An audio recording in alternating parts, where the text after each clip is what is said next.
সম্মানিত বিনিয়োগকারী ভাই ও বোনেরা, স্বাগতম black box trading tips YouTube চ্যানেলে। আজকের ভিডিওতে আমরা আলোচনা করব একটি স্টক খুব খারাপ অবস্থা থেকে কিভাবে বা কখন একটি ভালো স্টকে পরিণত হয়, বা তার মূল্য খুব খারাপ অবস্থা থেকে ভালো অবস্থায় চলে আসে, আর ঠিক কখন সে শেয়ারটি বাই করলে সোনার হরিণ সমতুল্য মুনাফা পাওয়া সম্ভব।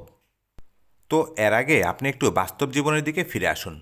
খেয়াল করে দেখুন, ছাত্রজীবনে যে ছাত্রটি লেখাপড়ায় ভালো ছিল না, সে কি ভবিষ্যৎ জীবনে ব্যর্থ? মোটেও না।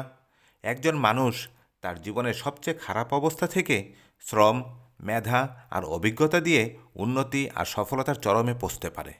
এক্ষেত্রে ইচ্ছাশক্তি হলো মূল ব্যাপার। ইস্পাত কঠিন দৃঢ়তা নিয়ে ইচ্ছাশক্তিকে কাজে লাগাতে পারলে সফলতা একদিন আগে বা পরে আসতে বাধ্য। সৃষ্টিকর্তা প্রতিটি মানুষের মাঝে সেই ক্ষমতা দিয়ে রেখেছেন, আর এজন্যই আমাদের আশেপাশে জিরো থেকে হিরো হওয়ার গল্পের অভাব নেই। একইভাবে শেয়ার বাজারে কোনো স্টকই খারাপ নয়। ভালো বা খারাপ ব্যাপারটি একান্তই আপেক্ষিক। আমাদের বাজারে ট্রেডিং স্ট্রাকচার অনুযায়ী একটি শেয়ারের মূল্য বৃদ্ধি পেলেই মুনাফা করা সম্ভব। তাই আমাদের সকলকে কোন স্টকের মূল্য বাড়বে সেটিকে খুঁজে বের করতে হয়। আর তাই আমাদের নিকট ভালো বা খারাপের বিষয়টি হয়তো মুখ্য হয়ে দাঁড়িয়েছে। এখন আসুন মূল আলোচনায়। দেখুন, অভিজাত আর আভিজাত্যের কদর সকল সময়ে ছিল, আছে, থাকবে।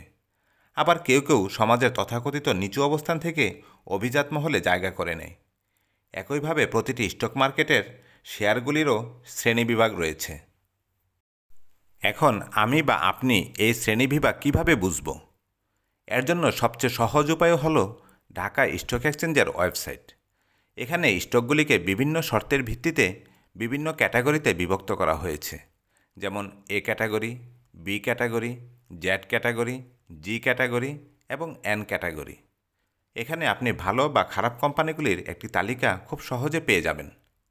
কিন্তু এই ভালো বা খারাপ দিয়ে আমি কি করব? আমার বা আপনার দরকার মুনাফা। আমি বা আপনি যদি বাজারের সবচাইতে ভালো তথাকথিত অভিজাত ফান্ডামেন্টাল স্টকটি সবচাইতে বেশি দামে কিনে ফেলি, তবেই হয়েছে।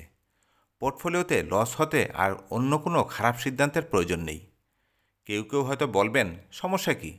আমি ভালো কোম্পানির শেয়ার কিনেছি, বছর বছর ক্যাশ, বোনাস ইত্যাদি নিব, একসময় ঠিক আমি লাভে চলে আসব। জি, আপনার কথা এক অর্থে ঠিক আছে। মানে কেউ একজন যখন শেয়ার বাজার সম্পর্কে কিছু জানে না, বা অন্যের কথায় এই ব্যবসা করে, বা শেয়ার বাজারে সময় দিতে পারে না, বা যে কোনো কারণে হোক লস রিয়েলাইজ করতে পারে না, তার জন্য এটা ঠিক আছে। কিন্তু সবাই তো আর এভাবে বিজনেস করতে চায় না। তাই আজ আমরা শিখব কিভাবে এ ধরনের পরিস্থিতি থেকে মুক্তি পেতে পারি। আমাদের মূল লক্ষ্য থাকা উচিত গোড়ায় বিনিয়োগ এবং সঠিক সময়ে একটি স্টক কেনা।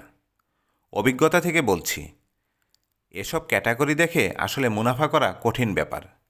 যে কোনো ব্যবসাতেই সবাই চেষ্টা করে অল্প সময়ে অধিক মুনাফা করতে।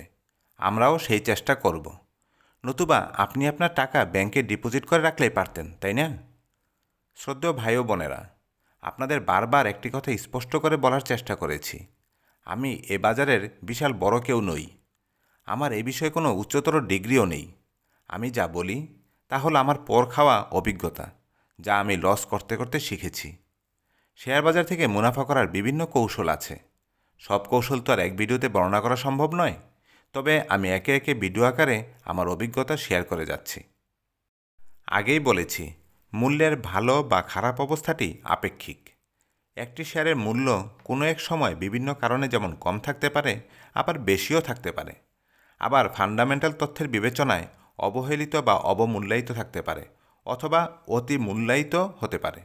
এখন আমার বা আপনার যদি ফান্ডামেন্টাল তথ্য দিয়ে কোনো স্টকের সঠিক মূল্য নির্ধারণ করার জ্ঞান বা দূরদর্শিতা না থাকে, তখন উপায় কী? জি, উপায় একটা আছে। এর জন্য আপনাকে টেকনিক্যাল অ্যানালাইসিসের জাহাজ হতে হবে না।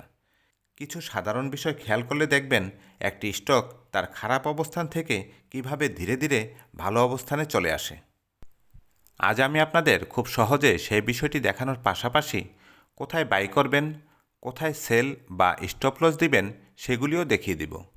এর জন্য আমাদের চার্টে চলে আসতে হবে। চার্টের কথা শুনে ভয় পাওয়ার কিছু নেই। আপনাকে যা করতে হবে, যে কোনো ট্রেডিং সফটওয়্যারের চার্ট ওপেন করুন। তারপর চার্টে moving average 20 are moving average 50 নিয়ে আসুন। এখানে সবুজ রেখাটি মুভিং অ্যাভারেজ 20 এবং লাল রেখাটি মুভিং অ্যাভারেজ 50। এরপর ম্যাকডি এবং আরএসআই নিয়ে আসুন। ব্যাস, আপনার সেটিং কমপ্লিট। এখন খোঁজার পালা। কিন্তু কি খুঁজবেন? একে একে প্রতিটি শেয়ারের চার্ট দেখতে থাকুন। এটি অত্যন্ত সময় সাপেক্ষ ব্যাপার, কিন্তু ধৈর্য ধরে এগুতে হবে। যেখানেই দেখবেন moving average line 20 moving average line 50কে অতিক্রম করেছে, সেখানেই থামুন। দেখুন ম্যাকডি পজিটিভ কিনা আর আরএসআই 50 এর উপরে আছে কিনা। এরপর দেখুন রেজিস্ট্যান্স লাইন, প্রাইস বা মূল্য তার রেজিস্ট্যান্স লাইন অতিক্রম করেছে কিনা। যদি এই 4টি শর্ত মিলে যায়, তবে মনে করবেন আপনি সোনার হরিণ পেয়ে গেছেন। বিশ্বাস হচ্ছে না, তাই না? তাহলে আসুন বাস্তবে দেখি।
এখানে আপনি হয়তো একটি স্টক একটি নির্দিষ্ট সময়ের সবচাইতে কম মূল্যে কিনতে পারবেন না, কিন্তু যে মূল্যে কিনবেন সেই মূল্য থেকেও বিশাল মুনাফা করা সম্ভব।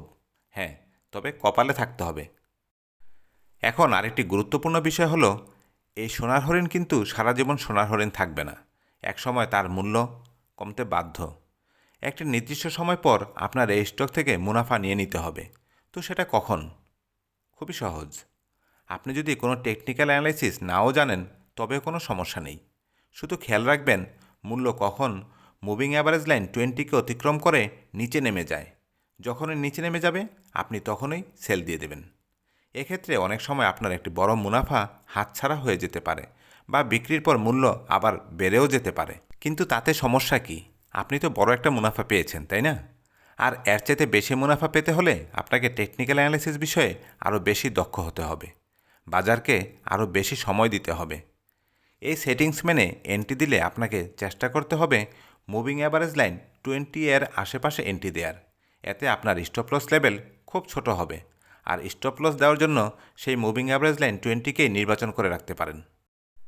এই কৌশলের অধীন যে উদাহরণগুলি আপনারা দেখলেন, তাতে আপনাদের ধারণা স্পষ্ট হয়ে যাওয়ার কথা যে আসলে খারাপ শেয়ার বলতে কিছু নেই। ভালো, খারাপ বা ফান্ডামেন্টাল যে কোনো শেয়ারেই প্রয়োজন শুধু ধৈর্য ধরে সঠিক সময়ের অপেক্ষায় থাকা।